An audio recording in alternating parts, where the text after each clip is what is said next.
abolition? Was abolition A, a lymphatic disease, B, a religious belief, C, a political term, or D, the movement to end slavery?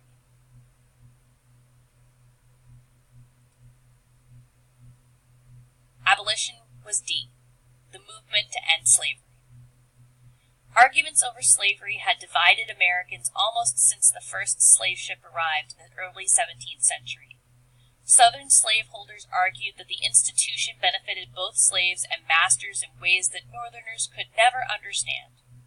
Most Northern states had abolished slavery in the late 18th and early 19th centuries. Fueled by the religious revival of the early to mid-1800s, abolitionists renewed the fight to end slavery nationwide. So who were the abolitionists? Abolitionists were considered radical, anti-slavery supporters. Radical meant that these were the ones who were stepping out, standing out. These were the ones making the most noise, but they may not have been a majority. Now, all abolitionists came from the North, so they were Northerners, but not all Northerners were abolitionists. Abolitionists were freed slaves, but some of these freed slaves may have been scared, so not all freed slaves were abolitionists. Abolitionists were women, because they were finding their voice and speaking up for people who needed the help. But not all women were abolitionists. Abolitionists were religious. They were part of this second Great Awakening that had been experienced. But not all religious were abolitionists. Abolitionists were not Southerners. Southerners were not going to support anti-slavery. They needed slavery for their economy. Slaveholders were not going to support abolition. Oh, no way. They were not moderates. Moderates are people who kind of sit and say, well, yeah, slavery is slavery is immoral, but I can't do anything about it. You know, I'm going to sit here and I'm going to do the farming on my farm, and I'm going to work in my factory job. I'm going to live my life. Southerners can live theirs. Anti-slavery abolitionists were not free soilers. Free soilers were people who wanted all the land in the West to be free, and they didn't want slave states to form in the West. But the South, they can keep their slaves, because that's what they've been doing.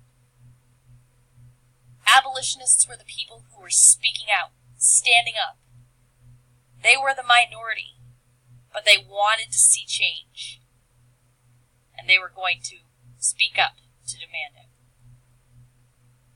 So was the movement for abolition successful? Abolition started around the time of that Second Great Awakening.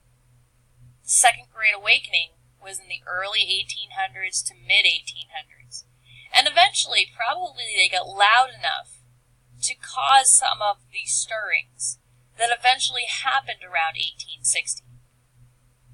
But they didn't completely have success. Eventually, they did. But there was one thing that had to happen first in order to bring about complete abolition of slavery. And that was the Civil War.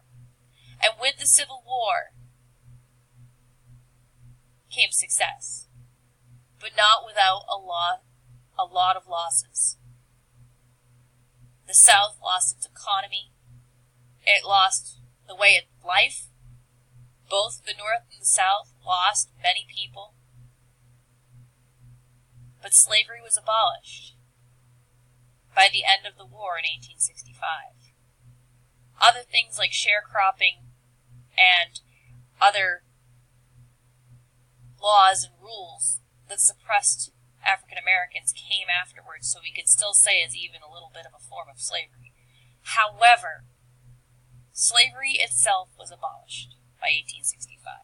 So it was success, but not without a huge cost.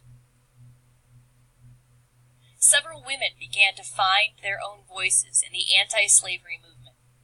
One of the most powerful women and most powerful speakers of this anti-slavery movement was a black woman named Isabella Baumfree, who called herself Sojourner Truth. Let's hear what Sojourner has to say.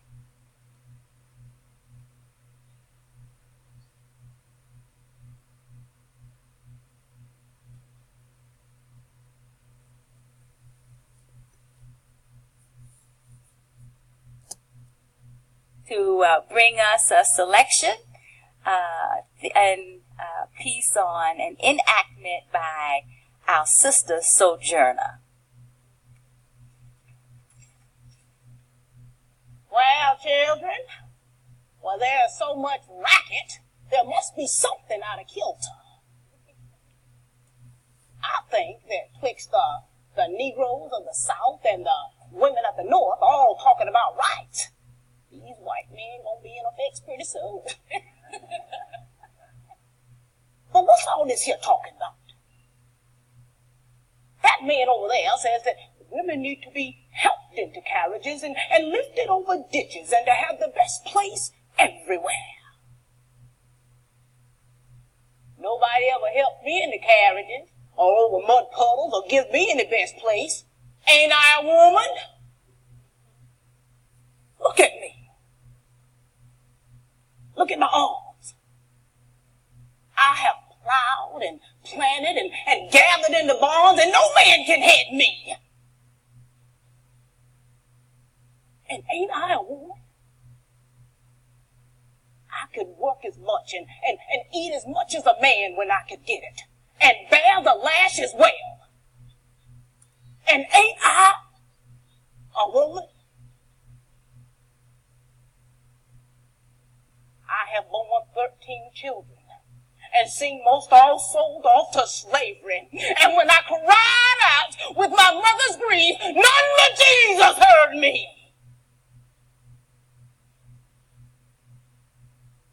And ain't I a woman? Then they talk about this thing in the head. What's this they call it? Intellect. That's it, honey. Intellect. What's that got to do with women's rights and Negroes' rights? If my cup will hold but a pot, and yours will hold a quart, wouldn't you be mean not to let me have my little half-measure food?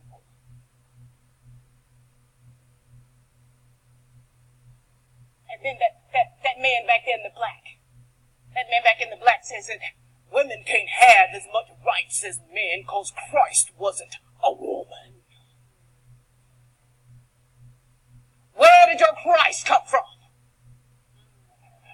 Where did your Christ come from? From God and a woman. Man had nothing to do with him.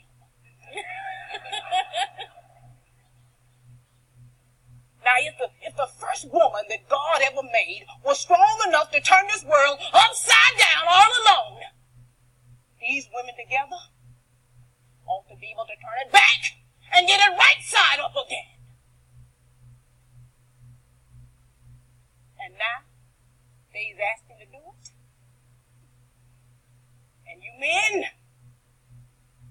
better let them. Obliged to you. Thank you for letting me speak to you this morning. Now old Sojourner ain't got nothing more to say. That was powerful. So abolition led to the women's suffrage movement. Women were big supporters of abolition. They wanted to see the slaves freed. They wanted to see other men and women gain their rights. But what about themselves? Two women, Elizabeth Cady Stanton and Lucretia Mott, were offended when they were not allowed to speak at a World Slavery Forum. They decided that women also needed to be seen as equals and have a voice as well. They decided to hold a convention called the Seneca Falls Convention. And here is the advertisement. The first convention ever called to discuss civil and political rights of women. Seneca Falls, New York, July 19th and 20th in 1848. The Women's Right Convention. A convention to discuss the social, civil, and religious condition and rights of women will be held in the Wesleyan Chapel at Seneca Falls, New York, on Wednesday and Thursday, the 19th and 20th of July, current, commencing at 10 o'clock a.m. During the first day, the meeting will be exclusively for women, who are earnestly invited to attend. The public generally are invited to be present on the second day, when Lucretia Mott of Philadelphia and other ladies and gentlemen will address the convention.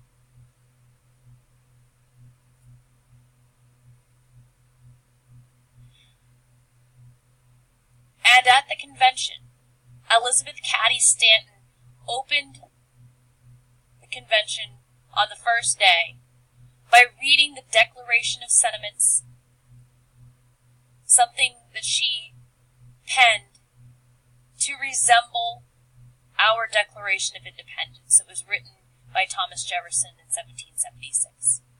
Our Declaration of Independence that said that women, or didn't clearly say that women were created equal. It said that all men are created equal. Well, Elizabeth Cady Stanton wrote the Declaration of Sentiments to include that women are created equal. And she read it at the convention. And here is a portion of it now. We hold these truths to be self-evident, that all men and women are created equal, that they are endowed by their Creator with certain inalienable rights, rights that cannot be denied, that among these are life, liberty, and the pursuit of happiness, that to secure these rights governments are instituted, deriving their just powers from the consent of the government. This is why we create government, to give people rights, to make sure that their rights are given. Whenever any form of government becomes destructive of these ends, it is the right of those who suffer from it to refuse allegiance to it. We have the right to give up our government, and to insist upon the institution of a new government. But when a long train of abuses and usurpations, pursuing invariably the same object, evinces a design to reduce them, the people, under absolute despotism, it is their duty to throw off such a government. It is our right to remove our government if it is not giving people the rights that they deserve, and to provide new guards for their future security. Such has been the patient sufferance of women under this government, and such is now the necessity which constrains them to demand the equal station to which they are entitled. She goes on in her Declaration of Sentiments to talk about her grievances. She made it just as Thomas Jefferson had made the Declaration of Independence many years before. She listed off those things that the government had done wrongly against women. And then she listed off how it may be fixed, or why something needed to be done in order to fix it. This was in 1848. Was it? 1848 was the year of the first Women's Convention, when they were calling for and asking for women's rights. Some can say that still now, African Americans and women and minorities and people with disabilities, we're all still fighting for those rights. But if you want to call the women's rights movement and the women's suffrage movement gaining the right to vote, gaining the right to have a political voice,